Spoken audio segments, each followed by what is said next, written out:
And don't forget, it's showdown time in EastEnders in 10 minutes. But first on BBC One, the news this Christmas night with George Alagaya. Christmas Day violence in the Middle East. Israel kills 5 Palestinians. Then the first suicide bomb for months leaves 3 dead in Tel Aviv. Beagle 2 lost in space. Scientists wait for a message from Mars. And the Queen dedicates her seasonal message to British forces serving abroad.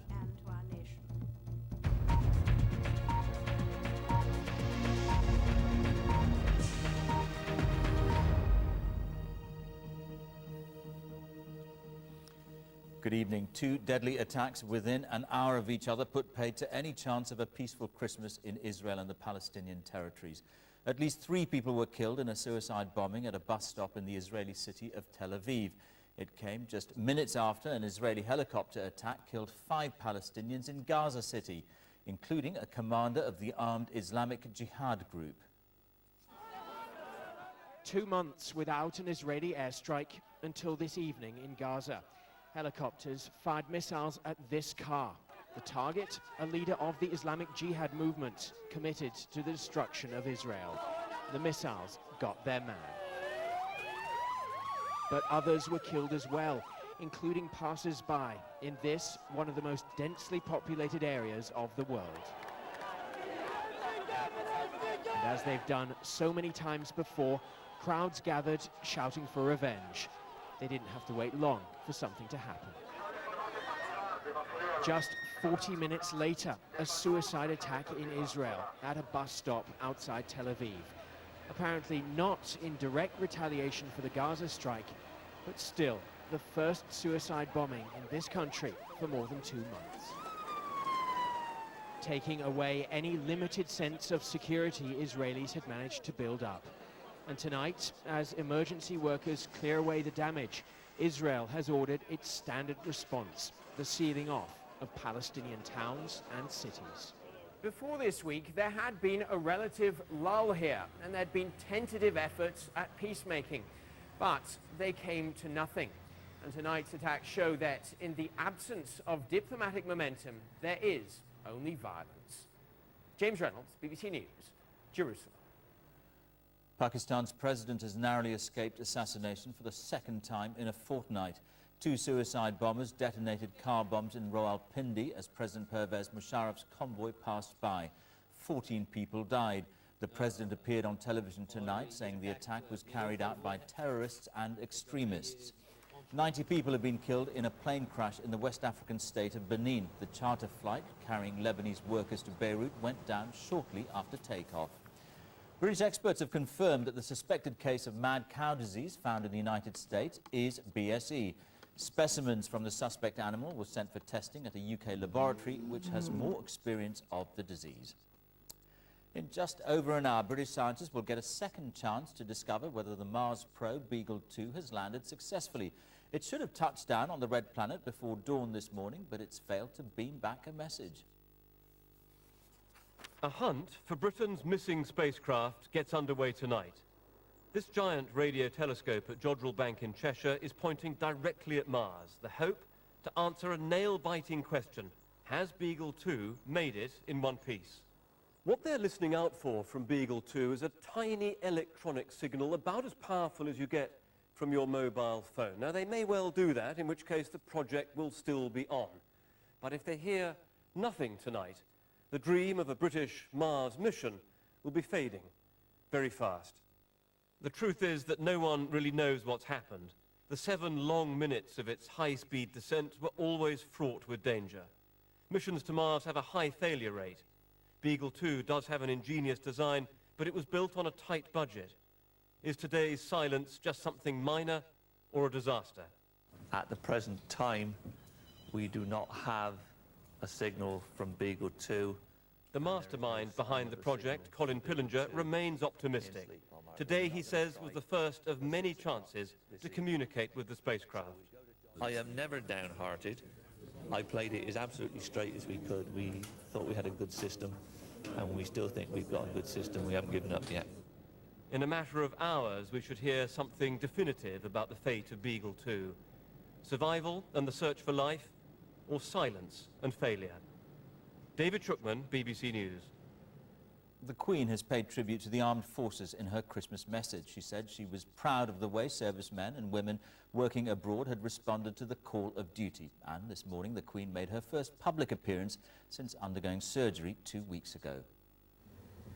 2 weeks after the surgery to her left knee, the Queen was walking with a stick, but without any apparent difficulty. The surgery to remove 3 benign skin lesions on her face also appears to have healed well.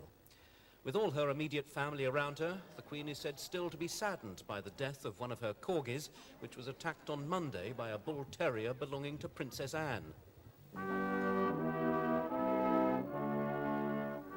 This year's Christmas message dealt with more serious matters. Recorded at an army barracks, it focused on the work of the armed services. This year, I'm speaking to you from the Household Cavalry Barracks in Windsor, because I want to draw attention to the many servicemen and women who are stationed far from home this Christmas. It was carefully scripted. The Queen only mentioned Iraq once, but for the work done there and elsewhere by the armed services, she said the nation should be grateful. I think we all have very good reasons for feeling proud of their achievements, both in war and as they help to build a lasting peace in trouble spots across the globe. We met before. Yes, that's right. Yep. The Queen was shown mingling with servicemen and women who'd served in Iraq, but she also addressed her thoughts to the families of those who will never return.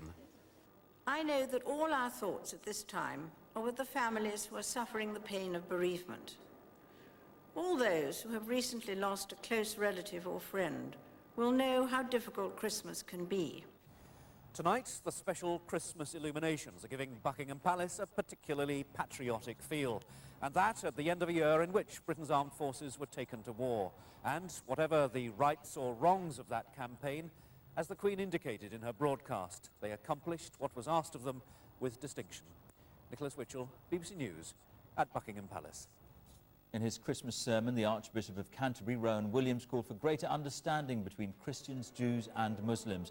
And he criticised the French government for its plan to ban headscarves and crucifixes from schools. And in front of thousands of worshippers in St. Peter's Square in Rome, the Pope used his traditional Christmas message to speak about what he called the great evils of the third millennium, terrorism and violence. Finally, one Yorkshire family enjoyed a very special Christmas day. Mark Henderson joined his parents at home after the end of his 100-day ordeal as a hostage in the Colombian jungle. That's it. Next here on BBC One, EastEnders. And there's news around the clock on BBC News 24. You can find it on satellite, Freeview and cable. But from all of us here in the newsroom, hope you've had a great Christmas. Bye-bye.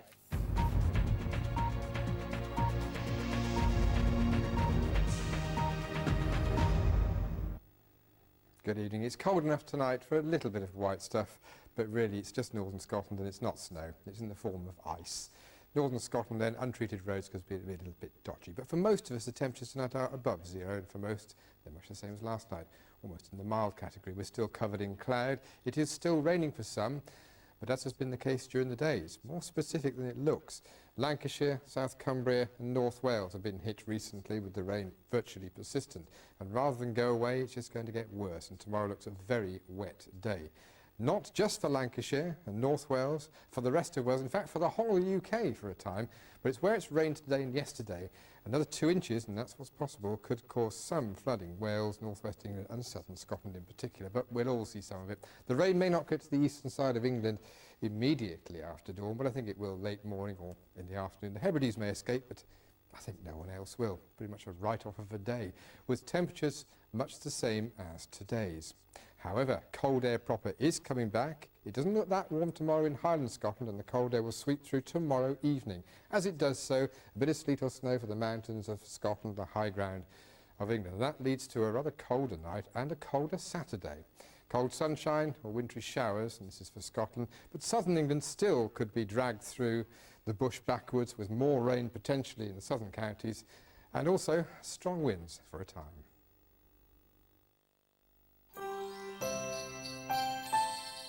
Boy, meets girl. I love you. Meets father-in-law. If I find that you are trying to corrupt my firstborn child, I will bring you down, baby. Ben Stiller rubs Robert De Niro up the wrong way in Meet the Parents, Boxing Day at 8:30 on BBC One. Talk more about your attitude to women. How'd you feel about your mother?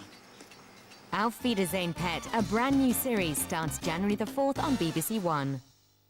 We'll nail these jokers. I can't imagine somebody thinking they could get away with a thing like this.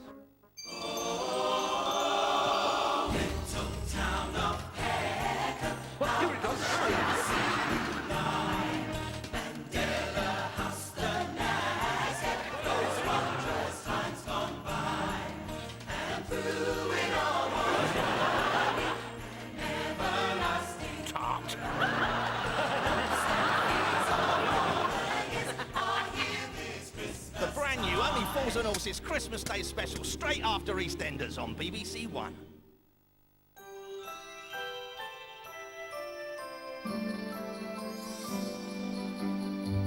So now on BBC One, hold the confetti and take cover.